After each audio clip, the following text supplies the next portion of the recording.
Hello everyone, welcome back to logical civilian. આપણે previous લેક્ચરની અંદર irrigation engineering subject start કર્યો હતો, જે મેં તમને કીધું હતું તમારી આવનારી તમામ પરીક્ષા, યુનિવર્સિટી અથવા તો તમામ ઇન્ટરવ્યૂ માટે જે છે એ ખૂબ જ અગત્યનો છે. સાથે સાથે ઇરિગેશનનું નોલેજ હોવું પણ જરૂરી છે, કારણ કે એક મેં તમને સ્ટેટમેન્ટ પણ સંભળાવ્યું હતું શ્રી એન ડી ગુલાટીનું, કે ઇરિગેશન શું છે, એક મોડર્ન સાયન્સ છે કે જે સર્વાઈવલ છે, સાયન્સ ઓફ ધી સર્વાઈવલ છે, કે સર્વાઈવલ માટે અત્યારના જમાનામાં ઇરિગેશન જે છે એ ખૂબ જરૂરી છે.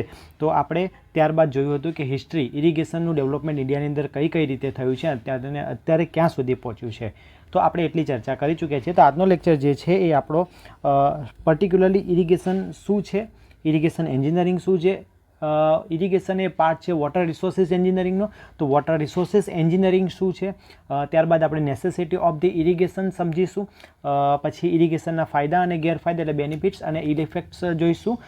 અને સાથે સાથે આજે તમારે મેં તમને કીધું હતું કે આપણે એ રીતે જઈશું કે શરૂઆતમાં હું તમને એક ક્વેશ્ચન પૂછી દઈશ, જેનો તમારે આન્સર આવડતો હોય તો વિડીયોની અંદર અત્યારે પોઝ કરીને જવાબ આપી દેવાનો, અધરવાઇઝ ઇન ધ વિડીયો તમને એનો આન્સર મળી રહેશે, જે ઇન્ટરવ્યૂ માટે ઇમ્પોર્ટન્ટ છે અને ક્યાંક પૂછેલો છે પણ જનરલી સ્ટુડન્ટને ખબર નથી હોતી એવો ક્વેશ્ચન જ જે છે એ આપણે અહીંયા મૂકવાનો પ્રયત્ન કરીશું. તો આજનો મારો ક્વેશ્ચન છે કે what is difference between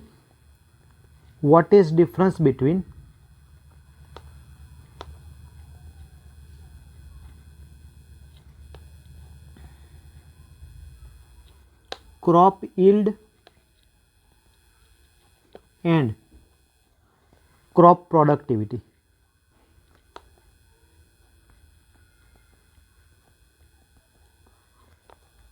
crop yield અને ક્રોપ પ્રોડક્ટિવિટી વચ્ચે શું ડિફરન્સ છે, આજનો મારો ક્વેશ્ચન છે. ઇન્ટરવ્યૂમાં ઘણા બધા વિદ્યાર્થીઓને પૂછેલો છે, તો એનો તમારે જવાબ જે છે એ કોમેન્ટ કરવાનો છે. જો નથી આવડતું તો ઇવન તમે સ્વેચ્છાએ બી કહી શકો છો કે સર આ મને નથી આવડતું, કારણ કે ઇન્ટરવ્યૂમાં બી તમારે ના પાડતા શીખવાનું છે. ઇવન યુનિવર્સિટીના સ્ટુડન્ટ હશે તો વાઇવામાં બી એમને ના પાડતા શીખવાનું છે, બરાબર. તો આ જે છે એ આજનો ક્વેશ્ચન છે, જે તમારે કોમેન્ટ કરવાનો છે. નથી આવડતો તો થ્રુ આઉટ લેક્ચર તમને એ શીખવા મળી જશે. ઓકે, તો સૌથી પહેલાં આપણે ઇરિગેશન એન્જિનિયરિંગ સબ્જેક્ટ સ્ટાર્ટ કરીએ એના પહેલાં તમારે એક વસ્તુ સમજવી પડે કે આપણે ઇરિગેશનની કે આપણે સૌથી પહેલાં કોઈ એક સોર્સ હોય વોટરનો, અને એ સોર્સમાંથી આપણે પાણી પહોંચાડવાનું હોય છે ફિલ્ડ સુધી. સોર્સમાંથી લઈને પાણી પહોંચાડવાનું હોય છે ફિલ્ડ સુધી, જ્યાં ફિલ્ડમાં શું હશે, ક્રોપ ઉગાડવાના છે. ફિલ્ડમાં શું કરવાનું છે, ક્રોપ ઉગાડવાના હોય છે. તો સોર્સથી લઈને ફિલ્ડમાં પાણી પહોંચાડવાનું છે મારે, તો એના માટે મારે શું શું કરવું પડે. એક બેઝિક પ્રશ્ન જે હું તમને પૂછું છું કે સોર્સ છે મારી જોડે, સોર્સ તરીકે કોઈક રિવર છે, તો એ રિવર ઉપર સૌથી પહેલાં મારે શું કરવું પડે, એક ડેમ બનાવવો પડે, અથવા તો કોઈક એવું સ્ટ્રક્ચર્સ કે જે પાછળ વોટરનું સ્ટોરેજ જનરેટ કરી આપે એવું એક સ્ટ્રક્ચર બનાવવું પડે. એ કાં તો ડેમ હોય, કાં તો વિયર હોય, કાં તો એ બેરેજ હોય, કાં તો એ ચેક ડેમ્સ હશે, કે કોઈ પણ એવું સ્ટ્રક્ચર્સ હશે કે બંધારા હશે કે જે વોટરને શું કરી આપશે, સ્ટોર કરી આપશે. તો સૌથી પહેલાં એક એવી સાઇટ સિલેક્ટ કરશું આપણે કે જ્યાં રિવર ઉપર આપણે એક ડેમ બનાવશું. એ ડેમ બનાવ્યા પછી વોટર સ્ટોર થયું, એ વોટર સ્ટોર થાય છે એને મારે ફિલ્ડ સુધી લઈ જવું પડે. એને ફિલ્ડ સુધી લઈ જવા માટે મારે શું કરવું પડશે, તો મારે આખું કેનાલ નેટવર્ક્સ બનાવવું પડશે. શું કરવું પડશે, આખું કેનાલ નેટવર્ક બનાવવું પડશે. ઘણી જગ્યાએ પાઇપથી પણ લઈ જતા હોય, પણ હાલ આપણે ઇરિગેશન સાથે ડીલ કરીએ છીએ, આપણે કેનાલ વર્ડ યુઝ કરીએ છીએ. તો એ કેનાલ બનાવવું પડશે. એ કેનાલનું મેનેજમેન્ટ પર જરૂરી છે, કારણ કે કેનાલ ઉપર પણ નંબર ઓફ સ્ટ્રક્ચર્સ આવશે. નંબર ઓફ સ્ટ્રક્ચર્સ પછી પાણી શું થાય છે, ફિલ્ડ ઉપર પહોંચે છે. અને ફિલ્ડ ઉપર પાણી પહોંચી જાય છે તો એની અંદર પણ કેટલાક રેગ્યુલેશન્સ ફોલો કરવા પડે છે, કે કોણે કેટલું પાણી આપવું, કોણ કયા ટાઈપનો ક્રોપ લે છે એ હિસાબથી કેટલું પાણી એને જોઈશે, બરાબર. કોઈ જગ્યાએ પાણી વધારે ના પહોંચી જાય, વધારે પહોંચી જાય તો શું પ્રોબ્લેમ્સ આવશે. ઇટ મીન્સ કે તમે પાણી પહોંચાડવાનું કામ કરો છો એની સાથે નંબર ઓફ પ્રોબ્લેમ્સ જે છે એ ઇન્વોલ્વ હોય છે. નંબર ઓફ પ્રોબ્લેમ્સ જે છે એ ઇન્વોલ્વ હોય છે. તો આ બધી વસ્તુ જે છે એનું મેનેજમેન્ટ કરવું પડે. આ બધી વસ્તુનું શું કરવું પડે છે, મેનેજમેન્ટ કરવું પડે છે. તો આપણે આજે જોઈએ એ મેનેજમેન્ટ કઈ રીતે થાય છે એ આપણે આખા થ્રુ આઉટ સબ્જેક્ટની અંદર ભણવાનું છે. તો સૌથી પહેલી ટર્મિનોલોજી જે છે એ તમારે સમજવાની છે કે what is water resources engineering. એકદમ વાસ્ટ ટર્મ છે. વોટર રિસોર્સિસ એન્જિનિયરિંગ શું છે, ઘણા વિદ્યાર્થીઓનું માસ્ટર્સ પણ આની અંદર હોય છે, બરાબર. તો વોટર રિસોર્સિસ એન્જિનિયરિંગ શું છે? તો water resources engineering is the science which deals with the conception, planning, designing, construction and operation of facilities and structure related with the utilization of the water available on the earth. એકદમ generalise, જે પણ water અર્થ ઉપર available છે એ વોટરનું management કરવા માટે જે પણ engineering લગાડશું, જેની અંદર પ્લાનિંગ આવી ગયું, જેની અંદર કન્સ્ટ્રક્શન આવી ગયું, જેની અંદર ડિઝાઇનિંગ આવી ગયું, એ તમામના રિલેટેડ જે વાસ્ટ ફિલ્ડ છે એને શું કહેવામાં આવે? તો એને કહેવામાં આવે છે water resources engineering. It means કે એ ડીલ કરે છે મેનેજમેન્ટ સાથે, પણ કોનું મેનેજમેન્ટ? અર્થ ઉપર રહેલા વોટરનું. ઓકે, હવે it is also deal with the control of water and water quality management for the benefit of the mankind.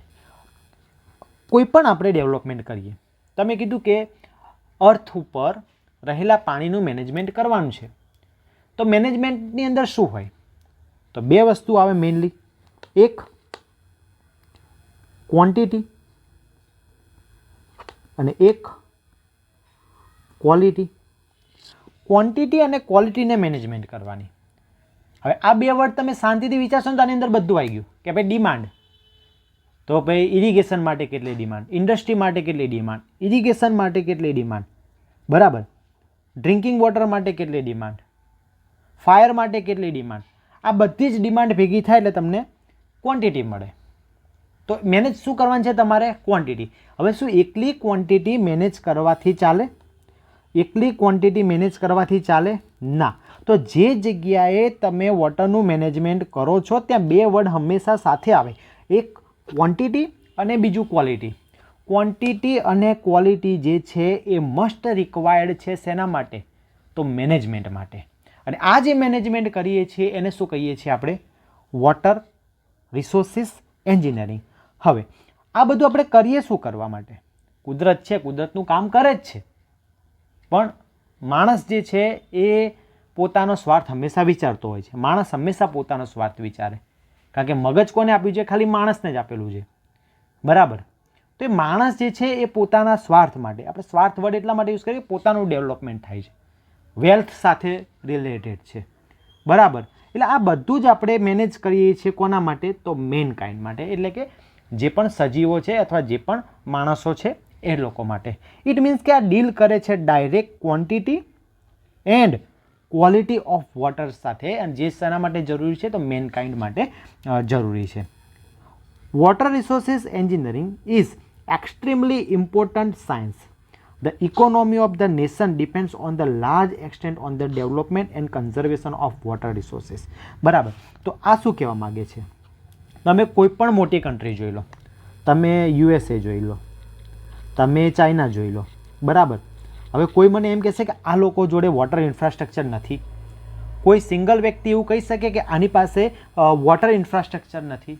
ના કહી શકે, બિકોઝ વોટર એ દરેક વ્યક્તિ માટે અથવા તો દરેકે કોઈ પણ વસ્તુ માટે એક શું છે?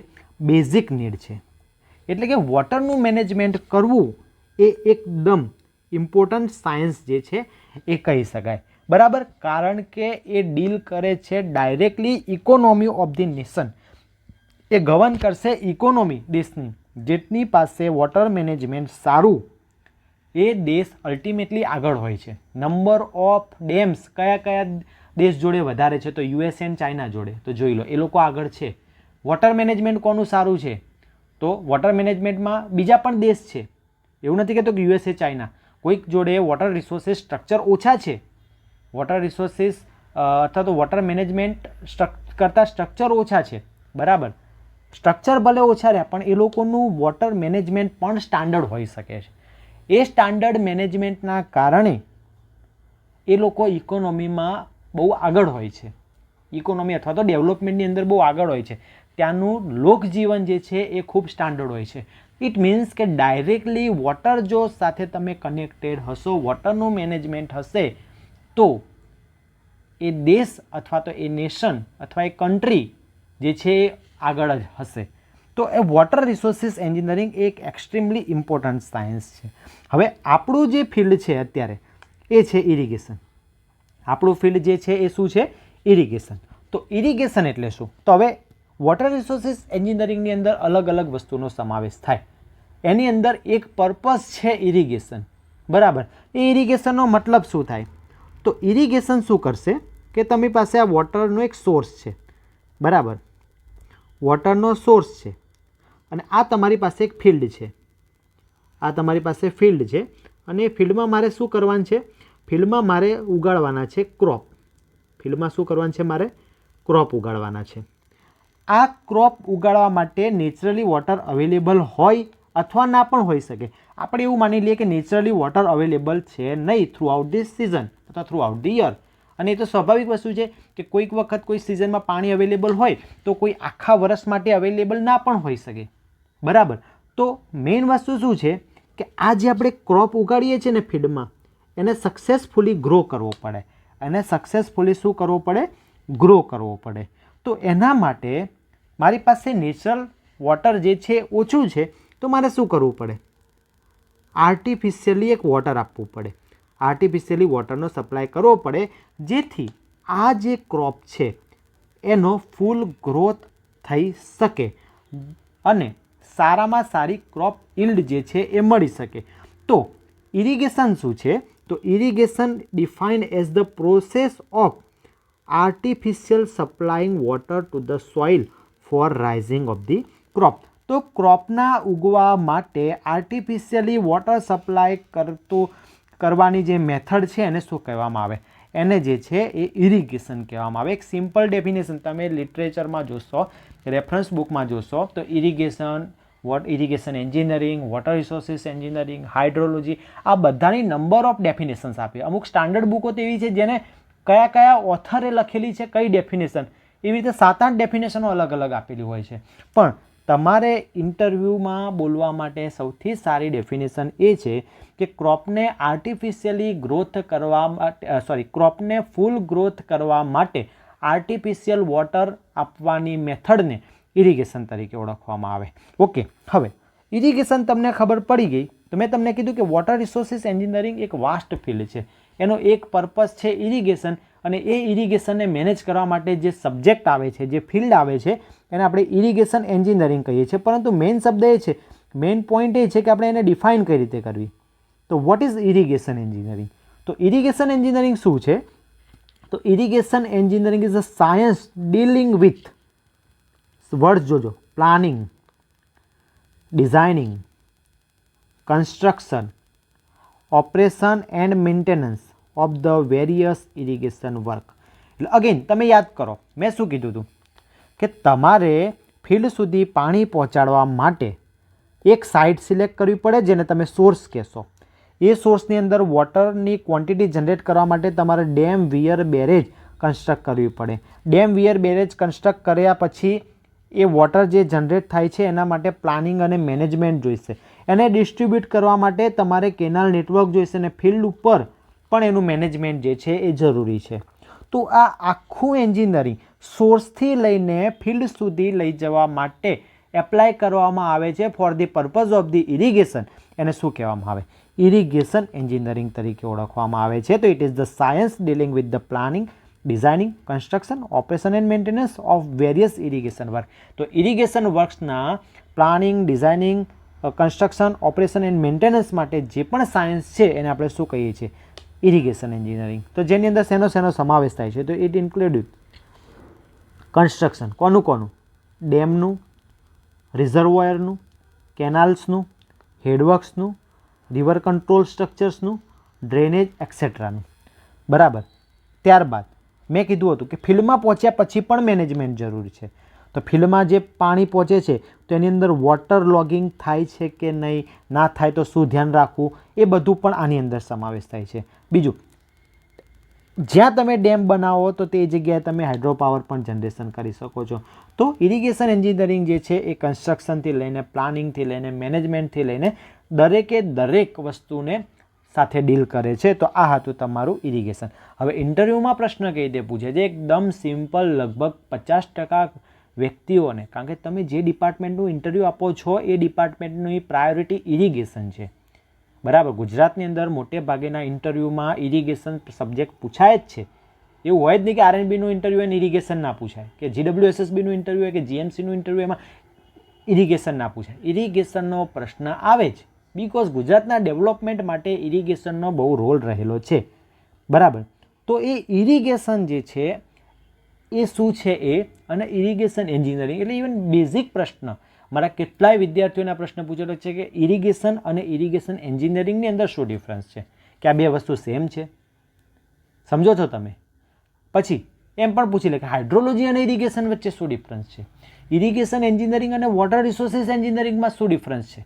તો સાવ બેઝિક પ્રશ્નો એટલા માટે પૂછવામાં આવે છે કે એ લોકો તમારું પ્રેઝન્સ ઓફ માઇન્ડ ચેક, એમને ખબર જ છે કે આ પ્રશ્ન બધાને આવડતો હશે, પણ સૌથી ટફ ક્વેશ્ચન જે છે એ આવા જ હોય છે. કોઈક વિદ્યાર્થી જો મને એમ પૂછે કે સર મારો ઇન્ટરવ્યૂની અંદર ફેવરેટ સબ્જેક્ટ જે છે એ હું જીઓટેક કહેવાનો છું, તો હું સૌથી બેઝિક પ્રશ્ન એને એમ જ પૂછું કે what is soil. Irrigation engineering પૂછે તો હું એમ જ કહું કે વોટ ઇઝ ઇરિગેશન.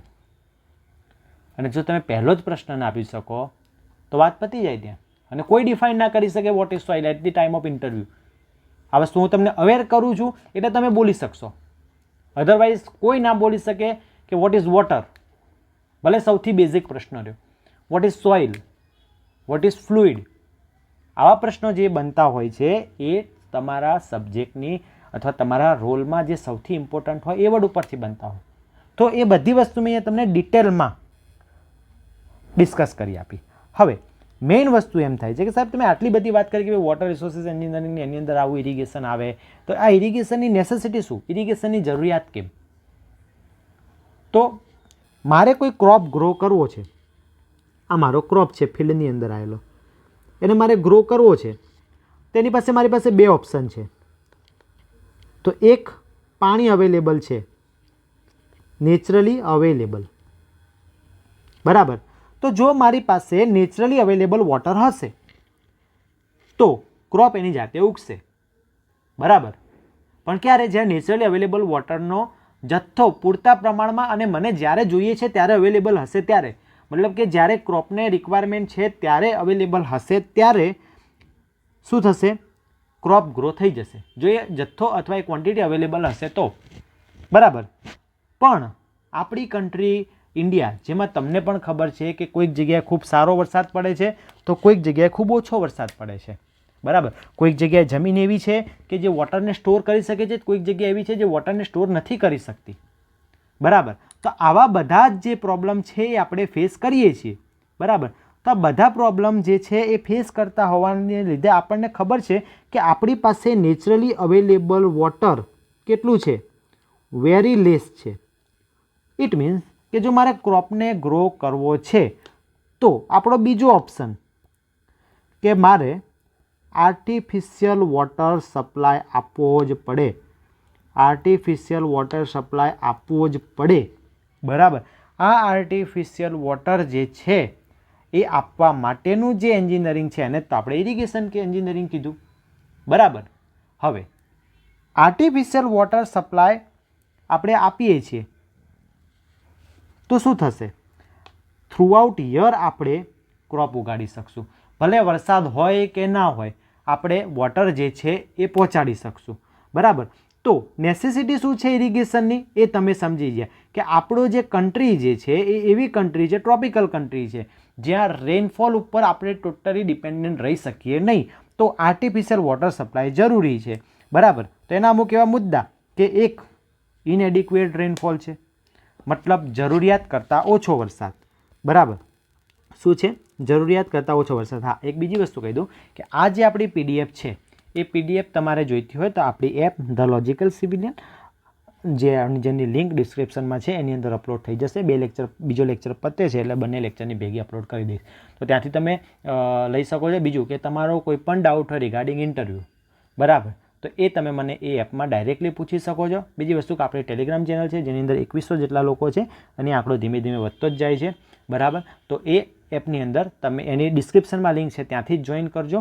તો તો એ ટેલિગ્રામમાં જોઈન કરશો. ટેલિગ્રામમાં હું ડેલી ક્વેશ્ચન અપલોડ કરું છું. એ ક્વેશ્ચન જે છે તમારા ઇન્ટરવ્યૂમાં બોલીને પ્રેક્ટિસ કરવા માટે હોય છે અને એ તમે આન્સર કેવો આપો છો એ તમારે મને એપમાં મેસેજ કરવાનો હોય છે. તો હું ક્વેશ્ચન રિવ્યૂ કરીને તમને એના આન્સર યોગ્ય છે કે નહીં એ કરીને આપું છું, બરાબર, જેથી તમે ઇન્ટરવ્યૂની અંદર તમે કયા વર્ડિંગ્સની અંદર તમારે ધ્યાન રાખવું એ તમે કહી શકો, બરાબર. સાથે સાથે આપણા યુટ્યુબની ચેનલમાં જે નવા છે એ લોકો ચેનલને સબસ્ક્રાઈબ ખાસ કરી દેજો. વિડીયો ગમે છે તો લાઇક કરજો અને મેઇન વસ્તુ કોમેન્ટ કરતા રહેજો, જેથી અમને પણ મોટિવેશન મળે. લાસ્ટ વિડીયોની અંદર પણ એક નેગેટિવ રિવ્યૂ આવ્યો હતો, બરાબર છે, તો એ અમને ગમે છે. નેગેટિવ રિવ્યૂ જે અમારી પ્રાયોરિટી હોય છે, બરાબર, કે એનાથી અમે કંઈક અપડેટ કરી શકીએ. તો આ વખતે થોડું અમે કંઈક બેટર કરીએ, બરાબર. તો તમે પણ નેગેટિવ રિવ્યૂ હોય તો પણ વાંધો નહીં, પોઝિટિવ રિવ્યૂ છે તો એ બી 100% આપો, જેથી મને એક મોટિવેશન મળી રહે કે ના, હું જે કરું છું એ લોકોને ગમે છે, એની કદર છે, તો હું આ સિરીઝ જે છે એ કન્ટિન્યુ રાખું, બરાબર. ચલો નેક્સ્ટ. તો સૌથી પહેલાં ઇનએડિક્વેટ રેનફોલ. ઇનએડિક્વેટ રેનફોલ એટલે કે જરૂરિયાત કરતાં ઓછો વરસાદ, બરાબર. મારે કોઈ ક્રોપ ઉગાડવો છે, એ ક્રોપને અમુક એમાઉન્ટમાં પાણી જોઈએ છે, બરાબર, પણ એ પાણી અવેલેબલ જ ના હોય તો, એ પાણી અવેલેબલ જ ના હોય તો, અથવા છે તો પણ એ ઓછું અવેલેબલ છે, તો મારે આર્ટિફિશિયલ સપ્લાયની જરૂર પડશે. આ નેસેસિટી ઓફ ઇરિગેશન શું કહેવા માગે છે? તમારે એવું વિચારવાનું આની અંદર કે તમારે આર્ટિફિશિયલ સપ્લાયની કેમ જરૂર પડે, તમારે આર્ટિફિશિયલ સપ્લાયની જરૂર કેમ પડે છે, બરાબર, એ જ તમારે વિચારવાનું છે. તો સપોઝ કે આ તમે જુઓ, આ જે છે એ આપણું ગુજરાત છે, બરાબર, આ જે છે એ આપણું ગુજરાત છે, બરાબર. હવે આ ગુજરાત છે જેની અંદર આ આપણું કચ્છ છે, આ આપણું સૌરાષ્ટ્ર છે, આ નોર્થ ગુજરાત છે, આ મિડલ ગુજરાત છે ને આ સાઉથ ગુજરાત છે, બરાબર. આવી રીતે કે ગુજરાત જે છે એના ભાગ પડે છે, બરાબર. હવે આ તમારું મિડલ ગુજરાત આખું. હવે અહીંયા જે છે એ ફૂલ વરસાદ પડે સાઉથ ગુજરાતની અંદર, બરાબર. અહીંયા જે રિવર્સ છે એનું પાણી જે છે એ સારી એવી અમાઉન્ટમાં અવેલેબલ છે. તો અહીંયા આપણી પાસે શું છે, નર્મદા રિવર્સ આ સાઈડ આવે છે અને અહીંયા આપણે એક ડેમ બનાવેલો છે, સરદાર સરોવર ડેમ, બરાબર.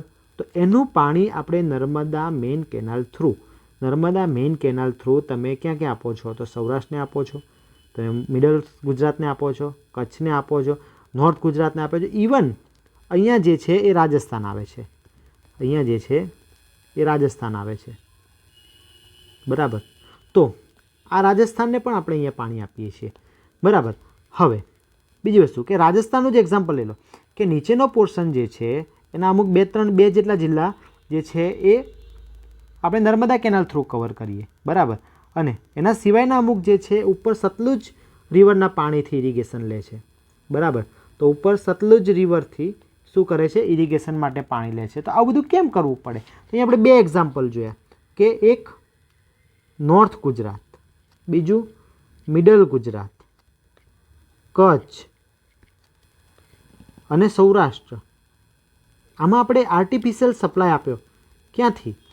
તો નર્મદા કેનાલ નેટવર્ક થ્રુ, એટલે નર્મદામાંથી, બરાબર. અને રાજસ્થાન, તેમજ રાજસ્થાનનો અપર પોર્શન એને આપણે છેક સતલુજ રિવરમાંથી પાણી આપ્યું અને એને ત્યાં એક ચાન્સ આપ્યો કે ભાઈ અહીંયા તમે ક્રોપ ગ્રો કરો, બરાબર. તો આ એક ઇનએડિક્વેટ રેનફોલ, જરૂરિયાત કરતાં ઓછો વરસાદ છે તો ત્યાં આપણે આર્ટિફિશિયલી આપણે આવી રીતે વોટર પ્રોવાઈડ કરીએ છીએ, બરાબર. Next, non uniform rainfall. હવે નોન યુનિફોર્મ રેનફોલ એટલે શું કે દરેક જગ્યાએ અલગ અલગ વરસાદ. ઉપરનો મતલબ શું થતો હતો? જરૂરિયાત કરતાં ઓછો વરસાદ. અને નોન યુનિફોર્મનો મતલબ શું થાય? દરેક જગ્યાએ અલગ અલગ વરસાદ. હવે તમે વિચારો, ખાલી આપણે ઇન્ડિયાની કન્ડિશન વિચારો. તો આમ તો બધા જ તમારે કોમેન્ટ કરવાના હતા, પણ તેનું લખી દઉં છું કે ઇન્ડિયા જે છે એનો એવરેજ રેનફોલ કેટલો છે? તો ઘણી જગ્યાએ 118 સેન્ટીમીટર લખેલું છે, ઘણી જગ્યાએ 119 સેન્ટીમીટર લખ્યું છે અને ઘણી જગ્યાએ એપ્રોક્સિમેટલી 120 સેન્ટીમીટર. આ આપણે ઇન્ડિયાનો એવરેજ વરસાદ છે. આ વાત થઈ ગઈ ઇન્ડિયાની. હવે તમને એ ખબર છે કે ગુજરાતનો એવરેજ રેનફોલ કેટલો છે? તો ગુજરાતનો એવરેજ રેનફોલ છે 80 to 90 સેન્ટીમીટર, બરાબર, એમાં બી ઘણી જગ્યાએ વેરિએશન જોવા મળે છે, પણ 80 to 90 સેન્ટીમીટર. બરાબર. હવે આખા ઇન્ડિયાનો એવરેજ રેનફોલ રહે છે 120 સેન્ટીમીટર. ઇન્ડિયાની જ અંદર આપણે વાત કરીએ કે ચેરાપુંજી, જ્યાં ઇન્ડિયામાં સૌથી વધારે વરસાદ પડે છે, તો ચેરાપુંજીની અંદર જે વરસાદ પડે છે એ કેટલો છે? 1150 સેન્ટીમીટર. 1150 સેન્ટીમીટર. જ્યારે આ જ વસ્તુ ઇન્ડિયાની અંદર જ કચ્છ સાઈડ આવી જઈએ આપણે તો એ 60 to 70 સેન્ટીમીટર જેટલું થઈ જાય. એ 60 to 70 સેન્ટીમીટર જેટલું થઈ જાય. બરાબર.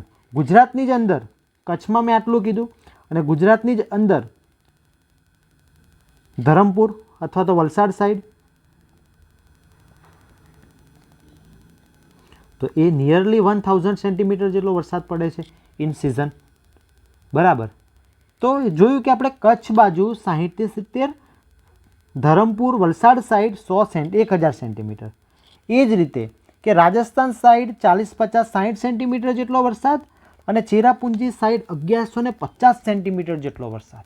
એમ કરીને ઓવરઓલ 120 સેન્ટીમીટર જેટલી આપણે ઇન્ડિયાની એવરેજ નીકળે. બરાબર. હવે તમે જે વેરિએશન જોયું એ વેરિએશનમાં તમે કહી શકો છો કે ઇન્ડિયાની અંદર નોન યુનિફોર્મ રેનફોલ જોવા મળે છે. એક ઇન્ટરવ્યૂમાં આવો પણ પ્રશ્ન પૂછવામાં આવ્યો તો તમે એમ કઈ રીતે કહી શકો કે ઇન્ડિયાની અંદર નોન યુનિફોર્મ રેનફોલ છે? હવે આ આંકડા તમે સમજ્યા જ ના હોય અથવા તમને કોઈ સમજાય જ ના હોય તો એ વખતે તમે આના આન્સર ફ્રેમ કરી જ ના શકો. તમે એનો આન્સર ફ્રેમ જ ના કરી શકો. બરાબર. ધેટ્સ વાય દરેકે દરેક વસ્તુ તમને એક્ઝામ્પલ આપીને સમજાવું છું. બરાબર. તો આ જે છે એ શું છે? આ શું છે? Non uniform rainfall. હવે જે જગ્યાએ ઓછો વરસાદ તમને જ્યાં જ્યાં દેખાય, અહીંયા કચ્છ જોડે ઓછો વરસાદ દેખાય, સાઉથ ગુજરાતમાં વધારે વરસાદ હતો, તો અહીંયા મેં તમને એક્ઝામ્પલ આપી દીધું કે ભાઈ અહીંયા તમે સરદાર સરોવર ડેમમાંથી પાણી લીધું અને તમે કચ્છને આપી દો, કંઈ વાંધો નહીં, હવે એને પ્રોબ્લેમ નથી, એને ઇરિગેશન અને ડ્રિંકિંગ માટે વોટર મળી રહેશે. બરાબર. તો આ એક એક્ઝામ્પલ છે કે તમે નોન યુનિફોર્મ રેનફોલ સામે પણ ઇરિગેશનથી લડી શકો છો. બરાબર. ચલો next, growing number of crop during year. હવે આપણે થોડા સમય પહેલાંની વાત કરી કે મારે જો ગુજરાતની અંદર ક્રોપ લેવા હોય, ગુજરાતની અંદર જો મારે ક્રોપ લેવા હોય તો હું સિંગલ સિઝન અને એ પણ ગુજરાતની અંદર પહેલાં દુષ્કાળ એટલે કે ડ્રોટ કન્ડિશન બહુ ફેમસ હતી, બહુ નોર્મલ હતી, ગમે ત્યારે ડ્રોટ આવી જાય. બરાબર.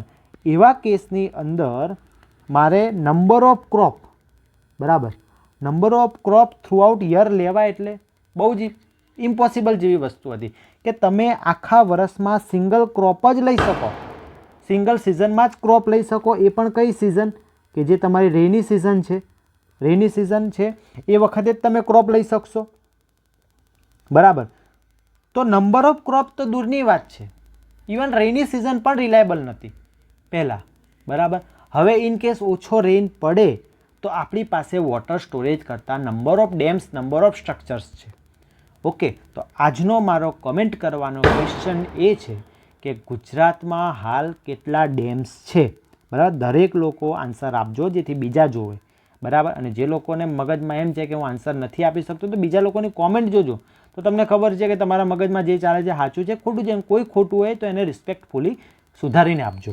બરાબર. તો આ રીતે આપણે નંબર ઓફ ક્રોપ જે છે એ થ્રુ આઉટ સિઝન લઈ શકીએ છીએ કારણ કે આપણી પાસે વોટરનો સ્ટોર છે એટલે રેન ઉપર આપણે ડિપેન્ડન્ટ રહેતા નથી. આપણે આર્ટિફિશિયલી કોઈપણ જગ્યાએ વોટર્સ જે છે એ પ્રોવાઈડ કરી શકીએ છીએ. ગ્રોઈંગ અ પેરેનિયલ ક્રોપ. બરાબર.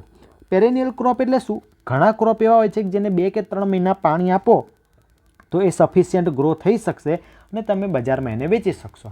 પણ અમુક ક્રોપ એવા હોય છે કે જેને થ્રુ આઉટ યર વોટર જોઈતું હોય. થ્રુ આઉટ યર વોટર જોઈતું હોય એવા ક્રોપ માટે હવે શું જોઈશે? આપણે તો વરસાદ 4 મહિના જ પડે કે 3 મહિના જ પડે? પાણી જોઈએ છે મારે 12 મહિના, પાણી જોઈએ છે મારે 8 મહિના કરતાં વધારે. બરાબર. તો શું થશે? તો એવા ક્રોપ માટે તમે રેન સિઝન ઉપર ડિપેન્ડન્ટ છો. રેન પતી જશે પછી એને આર્ટિફિશિયલ વોટર જોઈશે તો એ આર્ટિફિશિયલ વોટર જે છે એ અહીંયા ઇરિગેશન થ્રુ મળી શકશે. એટલે કે through out year water requirement હશે તો પણ વાંધો નહીં. બરાબર. બીજી વસ્તુ કે તમારે ક્રોપ લેવા છે પણ કેવા ક્રોપ? સુપિરિયર ક્રોપ અને કેશ ક્રોપ. આ બધી ટર્મિનોલોજી હું તમને હમણાં સમજાવી દઈશ, બરાબર. તો આ સુપિરિયર ક્રોપ તમારે લેવા છે અથવા તો કેશ ક્રોપ લેવા છે તો એના માટે વોટર રિક્વાયરમેન્ટ વેરી હાઈ જોઈશે, બરાબર. વેરી હાઈ વોટર ક્વોન્ટિટી જોઈશે. તો એ વોટર ક્વોન્ટિટી એક તો ઓછી છે જે આપણે એરિયામાં રહીએ છીએ, તો એને ફેસ કરવા માટે તમારે શું જોઈશે? ઇરિગેશન જોઈશે, આર્ટિફિશિયલ સપ્લાય જોઈશે. તો સુપિરિયર ક્રોપ અને કેશ ક્રોપના ગ્રોઈંગ માટે શું જરૂરી છે? ઇરિગેશન જે છે એ જરૂરી છે. આ બધી જ ફેસિલિટી હશે તમારી જોડે તો ક્રોપ ઈલ્ડ ઓટોમેટિકલી શું થઈ જશે? વધી જશે. ક્રોપ ઈલ્ડ શું થઈ જશે? ઓટોમેટિકલી વધી જશે.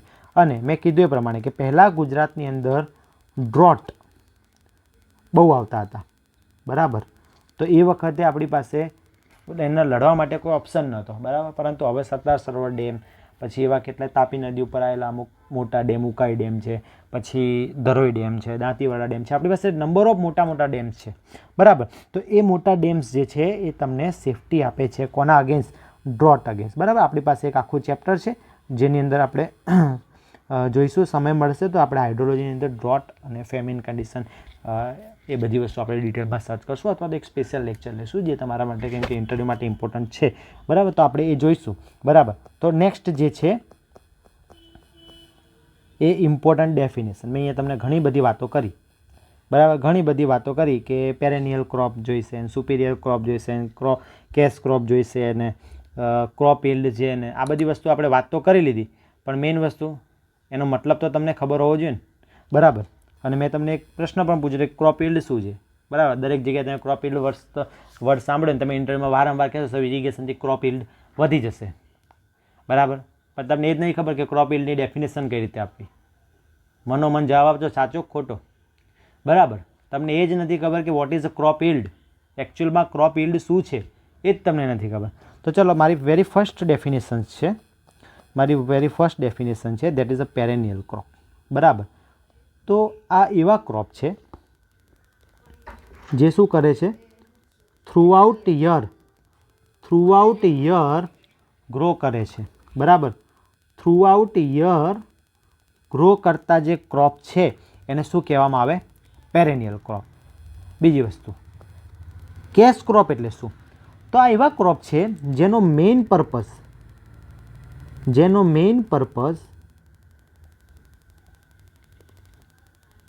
બરાબર છે, જેનો મેઇન પર્પઝ એ છે ટુ જનરેટ રેવન્યુ, બરાબર. જેટલા પણ ખેતીવાડીવાળા ક્રોપ છે એ બધા શું કહેવાય? રેવન્યુ અથવા ડાયરેક્ટ કહી શકો તમે આવક. ડાયરેક્ટ તમને આવક ઉપજાવે એવા ક્રોપ છે એને કેશ ક્રોપ કહેવાય. જેમ કે કોટન છે, બરાબર. જેમ કે દરેક વાડીવાળા, દરેક ફ્રૂટ્સ, બરાબર. આ બધા કેશ ક્રોપ છે, બરાબર. ત્યારબાદ આવે છે સુપિરિયર ક્રોપ. આ સુપિરિયર ક્રોપ જે છે એ મોડર્ન વર્ઝન છે ક્રોપનું, બરાબર. એટલે એને લખવું હોય મારે તો એ છે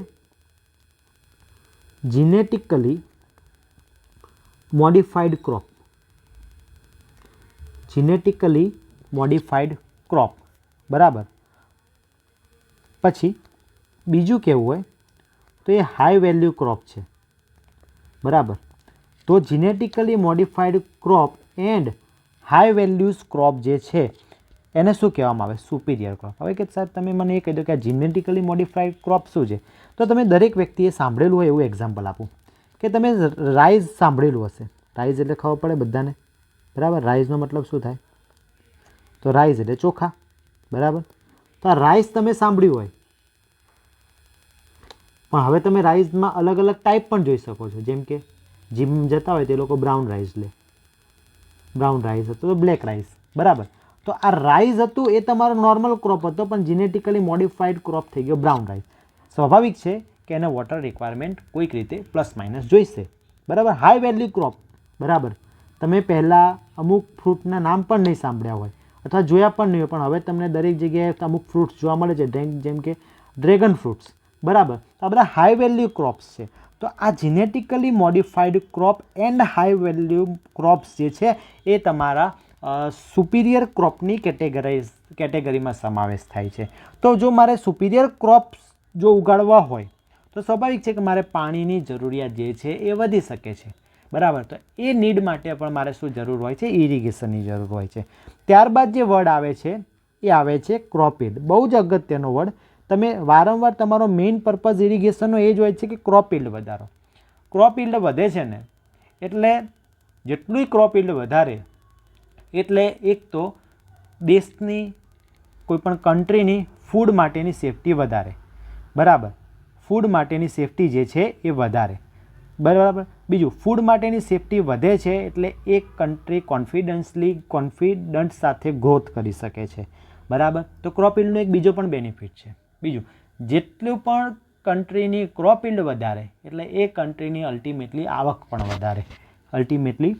પણ વધારે. એટલે ઇરિગેશનનો એક મેઇન પર્પઝ એ છે કે ક્રોપ યીલ્ડ વધારે. પણ તમને એ પણ કીધું કે ક્રોપ યીલ્ડ વધારે એટલે કે નેશનનો ગ્રોથ વધારે. એ ડાયરેક્ટલી ઇમ્પેક્ટ કરે છે કોને? એ ડાયરેક્ટલી ઇમ્પેક્ટ કરે છે દેશની ઇકોનોમીને, કોઈપણ કન્ટ્રીની ઇકોનોમીને, બરાબર. તો આ ક્રોપ યીલ્ડ શું છે? તો ક્રોપ યીલ્ડનો પહેલાં યુનિટ સમજીએ. ક્રોપ યીલ્ડનો મતલબ થાય છે ક્વિન્ટલ પર હેક્ટર, બરાબર. ક્વિન્ટલ પર હેક્ટર. તો એનો મતલબ એવો થાય કે એક હેક્ટર, સ્પેલિંગ પર ના જતા તમે જોઈ લેજો, એક હેક્ટર જમીનમાંથી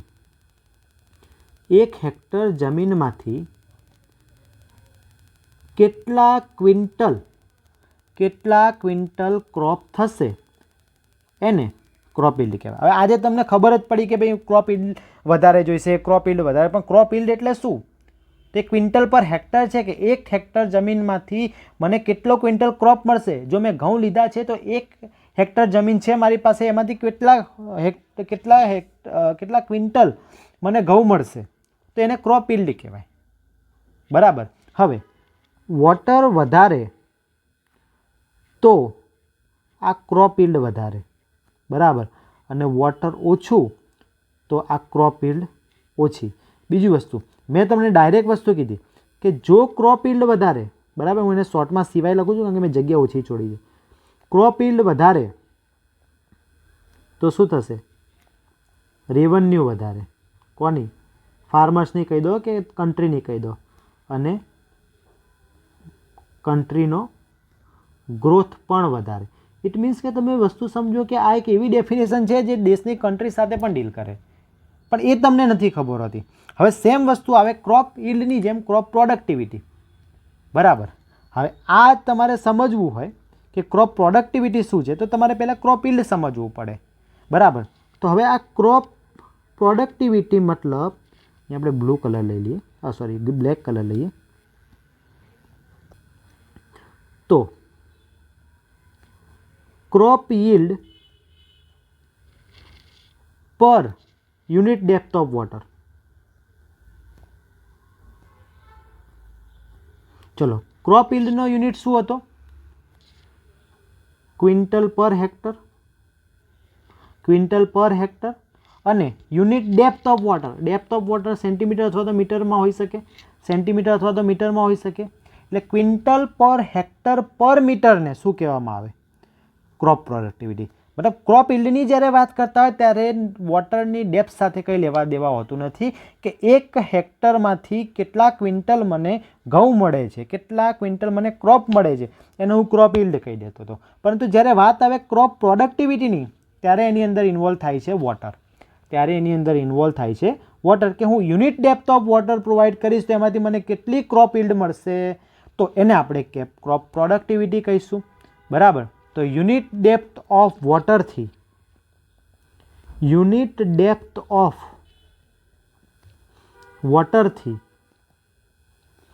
કેટલી ક્રોપ યીલ્ડ મળશે, એકદમ દેશી ભાષામાં, જેને તેવું ના કહેવાય ને કે it is the ratio of this and this. ઇન્ટરવ્યુમાં સૌથી ખરાબ ટેવ છે વિદ્યાર્થીઓને આન્સર આપવાની.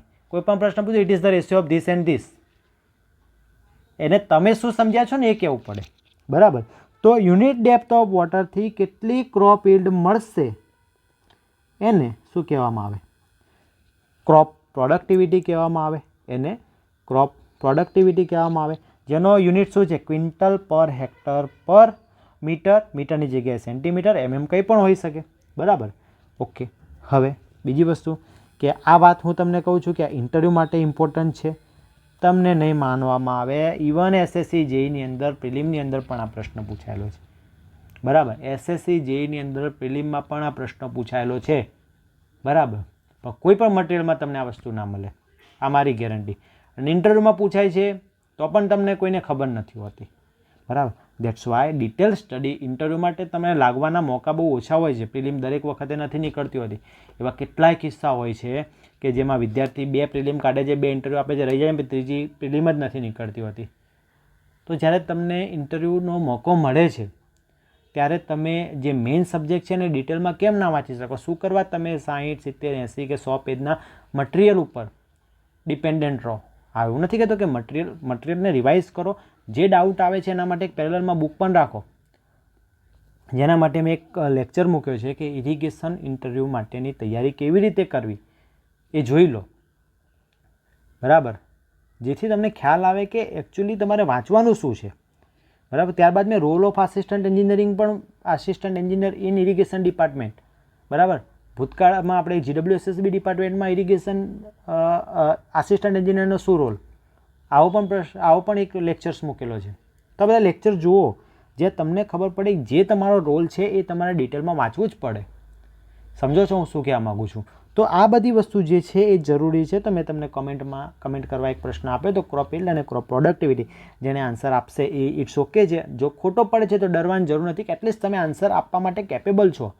કારણ કે આ વિડીયોઝ કદાચ ભવિષ્યમાં 1000, 2000, 5000, 10000 કે ઇવન 200-300 લોકો તો જોશે જ.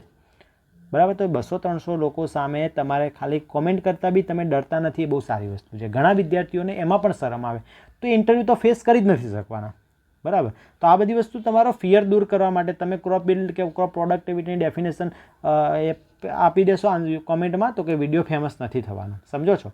બરાબર, બટ એ એક ખબર પડે કે કયો વિદ્યાર્થી કેટલો એક્ટિવ છે, જેને અમને પણ કેટલો સપોર્ટ કરવો એ પણ આઈડિયા આવે. બરાબર, તો this is what a crop yield and crop productivity. બરાબર, ત્યારબાદ એક એક્ઝામ્પલથી આપણે સમજીએ. બરાબર, કે એક ઇન્ટરવ્યૂની અંદર એવો પણ પ્રશ્ન પૂછે છે કે મોટે ભાગે દરેક લોકો ઘઉં લેવામાં વધારે રસ હોય છે, કે ઘઉંનો ક્રોપ વારંવાર લેતા હોય છે. કેમ આવું જોવા મળે? તો એની પાછળ પણ એક આનો કોન્સેપ્ટ છે. તો આપણે બે ક્રોપના એક્ઝામ્પલ લઈએ જે સૌથી ફેમસ છે, એક રાઈસ અને એક વીટ. બરાબર, હવે ક્રોપ પ્રોડક્ટિવિટીને લેવા દેવા છે સેન્ટીમીટર, એટલે કે ડેપ્થ ઓફ વોટરને. અને તમે આગળ જોશો તો ડેપ્થ ઓફ વોટરને આપણે ડેલ્ટા નામ આપીશું. બરાબર, પણ હાલ મેં એક સેન્ટીમીટરમાં વેલ્યુ લખી છે કે રાઈસને ફૂલ ગ્રોથ થવા માટે 120 સેન્ટીમીટર ડેપ્થ ઓફ વોટર જોઈએ છે, જ્યારે વીટ એટલે કે ઘઉંને ફૂલ ગ્રોથ માટે 40 સેન્ટીમીટર ઓફ વોટર જોઈએ છે. જો આટલા વોટર પ્રમાણે આપણે કેલ્ક્યુલેટ કરીએ તો ક્રોપ યીલ્ડ મને 45 મળે છે. કોના કેસમાં? રાઈસના કેસમાં. અને વીટના કેસમાં મને 50 મળે છે. પણ ક્રોપ પ્રોડક્ટિવિટીની વેલ્યુ જુઓ, 3.75 મળે છે રાઈસના કેસમાં, અને વીટના કેસમાં મને એ મળે છે 12.5. ઇટ મીન્સ કે હું પાણી એક તો ઓછું આપું. બરાબર, હું પાણી ઓછું આપું વીટના કેસમાં, ઘઉંના કેસમાં વીટ. તો વોટર રિક્વાયરમેન્ટ કેવી છે એની? વોટર રિક્વાયરમેન્ટ લેસ છે, પણ સાથે સાથે એની પ્રોડક્ટિવિટી અને yieldહું ડાયરેક્ટ પ્રોડક્ટિવિટી જ લખું છું એટલે બધું આવી ગયું એની અંદર. તો પ્રોડક્ટિવિટી જે છે એ મને ખૂબ જ વધારે મળે છે. ઓછા પાણીએ વધારે પ્રોડક્ટિવિટી મળે, જેના કારણે ખેડૂતને ઘઉં લેવામાં રસ હોય છે. બિકોઝ જે વોટર લઈએ છીએ આપણે ઇરિગેશન માટે એનું પણ આપણે એના પણ પૈસા ચૂકવવાના હોય છે. બરાબર, તો જેટલું પાણી વધારે એટલું તમારે પૈસા પણ વધારે ચૂકવવા પડશે. બરાબર, તો આ જે છે એક રીઝન છે કે દરેક લોકો ઘઉં પાછળ કેમ ભાગતા હોય છે. બરાબર, તો એનું એક એનાલિસિસ કરેલું એક રિઝલ્ટ છે કે ક્રોપ પ્રોડક્ટિવિટી જે છે એ ઘઉંના કેસની અંદર વધારે મળે છે. હવે આવો આન્સર કોઈ ના આપે ઇન્ટરવ્યૂની અંદર, આવો સ્ટાન્ડર્ડ આન્સર કોઈ ના આપે. અમુક કહેશે કે એની અંદર મજૂરી ઓછી જાય છે, અમુક કહેશે કે એ ઘઉંનું વલણ દેશમાં વધારે છે. હા, એ બધા પછી બોલવા જોઈએ. બરાબર, ચલણ, ઘઉંનું ચલણ વધારે હોય છે. તો આ બધું વસ્તુ તમારે પછી બોલવાની હોય છે, પરંતુ આ એક જે છે એકદમ સ્ટાન્ડર્ડ આન્સર. બરાબર, એક એન્જિનિયર આન્સર આપતો હોય, એક સ્ટાન્ડર્ડ વ્યક્તિ આન્સર આપતો હોય એવું લાગે. બરાબર, તો એ વોટર રિક્વાયરમેન્ટ જે છે એ એની વધારે હોય છે. નાવ નેક્સ્ટ ટોપિક જે છે આપણો સ્કોપ ઓફ ઇરિગેશન. બરાબર, ઓલરેડી વિડીયો 45 મિનિટનો થઈ ગયો છે એટલે આપણે આ છેલ્લો ટોપિક રાખશું આજનો. તો કે સ્કોપ ઓફ ઇરિગેશન. હવે તમે એન્જિનિયરિંગમાં એડમિશન લેતા હોય ને એટલે તમને પૂછે કે ભાઈ તમે કેમ સિવિલ લો છો, કેમ મિકેનિકલ લો છો. એટલે કોઈક વ્યક્તિ એવું બી હશે કે ભાઈ આગળ આનો સ્કોપ શું છે, એમ ઇરિગેશનનો શું સ્કોપ છે. તો ઇરિગેશનનો જે જનરલાઇઝ સ્કોપ છે એને 3 પાર્ટમાં કવર કરું છું. એક સ્કોપ જોઈએ છે આપણે એન્જિનિયરિંગ આસ્પેક્ટથી, બીજો સ્કોપ જોઈએ છે આપણે એગ્રીકલ્ચરલ આસ્પેક્ટથી, અને ત્રીજો સ્કોપ જોઈએ છે આપણે મેનેજમેન્ટ આસ્પેક્ટથી. બરાબર. હવે એન્જિનિયરિંગ આસ્પેક્ટથી આપણે કઈ રીતે વિચારવાનું, તો મેં તમને ઇરિગેશન શબ્દ કહું ને એટલે તમારે એક વસ્તુ મગજમાં વિચારી જવાનું કે હું એક સોર્સથી લઈને પાણી લઈ જાઉં છું ફિલ્ડમાં. સોર્સથી લઈને સોર્સ માટે મારે ત્યાં તો અમુક સ્ટ્રક્ચર કન્સ્ટ્રક્ટ કરવા પડશે, ફિલ્ડ તો ફિલ્ડ જોડે અમુક કન્સ્ટ્રક્ટ કરવા પડશે, ફિલ્ડમાં વોટરનું મેનેજમેન્ટ કરવું પડશે, અને સોર્સ અને ફિલ્ડને કનેક્ટ કરવા માટે મારે કેનાલ બનાવવી પડશે. કેનાલની ઉપર પણ નંબર ઓફ સ્ટ્રક્ચર્સ હશે, કેનાલની સાફ સફાઈ, કેનાલની મેન્ટેનન્સ, કેનાલનું ઓપરેશન, આ બધું જ કરવું પડશે. આવું એક પિક્ચર તમારે બનાવી દેવાનું એટલે તમે બધી વસ્તુને સારી રીતે ફીલ કરી શકશો. હવે એન્જિનિયરિંગ આસ્પેક્ટ, તો સૌથી પહેલાં એન્જિનિયરિંગ એટલે શું, કન્સ્ટ્રક્શન કરવું. કન્સ્ટ્રક્શન માટે પ્લાનિંગ, એનાલિસિસ, ડિઝાઇન, આ બધી વસ્તુ જરૂર હશે. તો તમારે કન્સ્ટ્રક્શન કરવાનું છે કોનું, અહીંયા આપણે રેડ કલર લઈ લઈએ. તો તમારે કન્સ્ટ્રક્શન કરવાનું છે સ્ટ્રક્ચર્સનું. કેવા structure? Storage structure, diversion structure, બરાબર, પછી લિફ્ટિંગ સ્ટ્રક્ચર, આવા સ્ટ્રક્ચર્સ બનાવવાના. ત્યારબાદ બીજા સ્ટ્રક્ચર્સ કન્વેયન્સ સ્ટ્રક્ચર્સ, બરાબર. હવે આપણે વાત કરીએ સ્ટોરેજ સ્ટ્રક્ચર. તો સ્ટોરેજ સ્ટ્રક્ચર કયા હોઈ શકે? ડેમ્સ. ડાયવર્ઝન સ્ટ્રક્ચર કયા કયા હોય છે આ બધું આપણે જોઈશું, બરાબર. તો વિયર બેરેજ, બરાબર. ત્યારબાદ કન્વેયન્સ સ્ટ્રક્ચર્સ કયા હોઈ શકે? તો કેનાલ્સ, પાઇપ્સ, એટસેટ્રા. ત્યારબાદ જે પાણી આપીએ છીએ એને પ્રોપર ડ્રેનેજ કરાવડાવવું, બરાબર. વધારે પડતું પાણી આપી ગયું છે તો વોટર લોગિંગ થશે, વોટર લોગિંગને રિલીવ કરવાનું, બરાબર. તો રિલીવિંગ ઓફ વોટર લોગિંગ. ત્યારબાદ બીજો ઇનડાયરેક્ટ ફાયદો પણ થઈ શકે કે તમે ડેવલપમેન્ટ કરાવી શકો છો કોનું? હાઇડ્રો પાવરનું. તો હાઇડ્રો પાવર જનરેશન પણ થઈ શકે છે. તો આ બધા એન્જિનિયરિંગ પોઈન્ટ ઓફ વ્યૂ આ બધાનું વસ્તુ ઇમ્પોર્ટન્ટ છે. ઇટ મીન્સ કે તમે ઇરિગેશનનું નોલેજ ધરાવો છો તો તમે આટલું કામ કરી શકો. સ્ટોરેજ સ્ટ્રક્ચર એ બનાવી શકશો, કેનાલ સ્ટ્રક્ચર બનાવી શકશો, પાણીનો યુઝ કરવાથી જે વધારે ઓછું થઈ ગયું છે તો ડ્રેનેજ સ્ટ્રક્ચર અથવા તો વોટર લોગિંગ દૂર કરવા રિલેટેડ પણ સ્ટ્રક્ચર્સ બનાવી શકશો. ત્યારબાદ હાઇડ્રો પાવર જનરેશનમાં પણ તમને આ નોલેજ હેલ્પફુલ થશે. ઇટ મીન્સ કે એન્જિનિયરિંગ આસ્પેક્ટ છે. ત્યારબાદ એગ્રીકલ્ચરલ આસ્પેક્ટ. એગ્રીકલ્ચરલ આસ્પેક્ટનો એક જ એમ હોય છે. એગ્રીકલ્ચરલ આસ્પેક્ટનો એક જ એમ હોય છે અને એ એમ એવો છે કે પાણી આપો, પણ કેવું? Timely and systematic application of water. સમયસર અને સિસ્ટમેટિક પાણી આપો તો જ ક્રોપ ગ્રો કરશે. ક્રોપને વધારે પાણી આપો એટલે વધારે ગ્રો કરે એ માન્યતા ખેડૂતોની હોય છે, બરાબર. એ માન્યતા નોન સાયન્ટિફિક લોકોની હોય છે, પણ સાચી હકીકત એ છે કે ક્રોપને જરૂરી છે, જેટલા સમય જરૂરી છે એટલા ટાઈમમાં સિસ્ટમેટિક પાણી આપશો, એટલી ક્વોન્ટિટીમાં ને એટલા ટાઈમે સિસ્ટમેટિક પાણી આપશો તો જ ક્રોપ પરફેક્ટ ઉગશે, તો જ ક્રોપ સારો મીન્સ કે ક્વોન્ટિટી અને ક્વોલિટી બંને બાબતે ક્રોપ સારો ઉગશે. તો આ એગ્રીકલ્ચરલ આસ્પેક્ટમાં આટલું જ જોવાનું છે. તો એની અંદર શું આવશે કે તમારે એગ્રીકલ્ચરલ સ્ટડી કરવી પડે. શેની? સોઇલની, પ્લાન્ટની અને વોટરની, જે આપણું નેક્સ્ટ ચેપ્ટર છે, ક્રોપ વોટર રિક્વાયરમેન્ટ, એટલે કે સોઇલ પ્લાન્ટ વોટર રિલેશન, બરાબર. ત્યારબાદ સોઇલમાં તમે પાણી નાખો છો તો તમારે એ બી જોવું પડે કે એ સોઇલ પણ સેફ રહે. શેનાથી?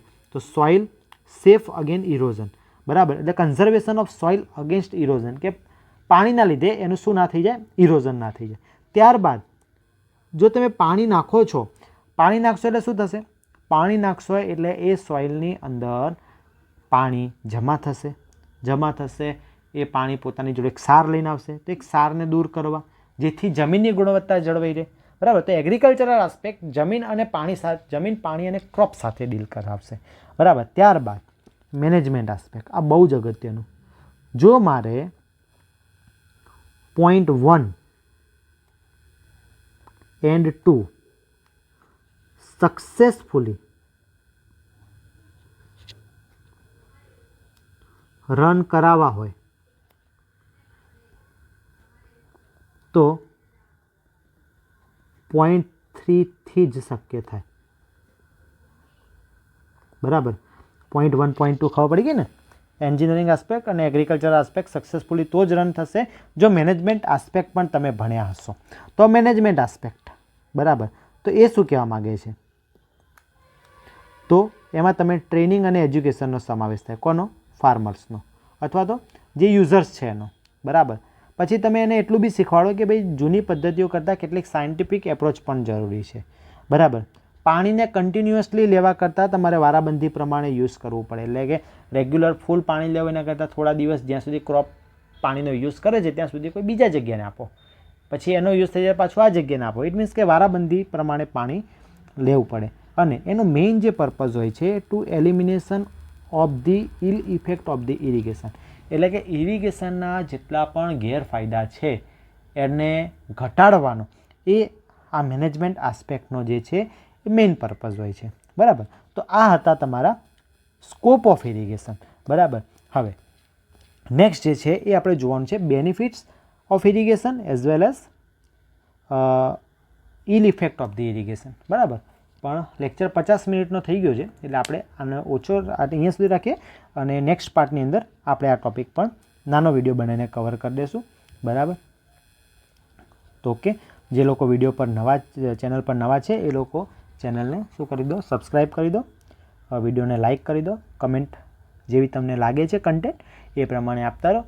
તમને નોલેજની અંદર કંઈ પણ વધારો થયો ઇવન 0.001%, અને એ જ પ્રશ્ન જો તમારા ઇન્ટરવ્યૂમાં આવી ગયો તો તમને ખબર પડશે કે આ કન્ટેન્ટની શું વેલ્યુ છે. બરાબર. હું આ વસ્તુ તમારા માટે નથી કરતો, ટુ બી ઓનેસ્ટલી હું આ વસ્તુ તમારા માટે નથી કરતો, હું આ વસ્તુ તમારા માતા પિતા માટે કરું છું. બરાબર. હું આટલી ડિટેલ સ્ટડી માતા પિતા માટે કરું છું કારણ કે જે લોકો તમને આખી જિંદગી ભણાવે છે, જેને તમારે પાછા આટલું ઇન્વેસ્ટમેન્ટ કર્યું છે અને એક રિટર્ન તમારા સેલરી રૂપે કંઈક મળે. બરાબર. તો જે લોકો ચેનલ ઉપર નવા છે એ ચેનલને સબસ્ક્રાઈબ કરી દેજો, નોટિફિકેશન ઓન કરી દેજો, વાંચતા રહેજો, તમારા મા બાપના સપના પૂરા કરતા રહેજો, વિડીયોને મેક્સિમમ જરૂરિયાતમંદ લોકો સુધી પહોંચાડજો જેથી દરેક લોકો કંઈક નવું શીખી શકે. ઓકે, તો મળીએ નેક્સ્ટ વિડીયોમાં. જય હિન્દ.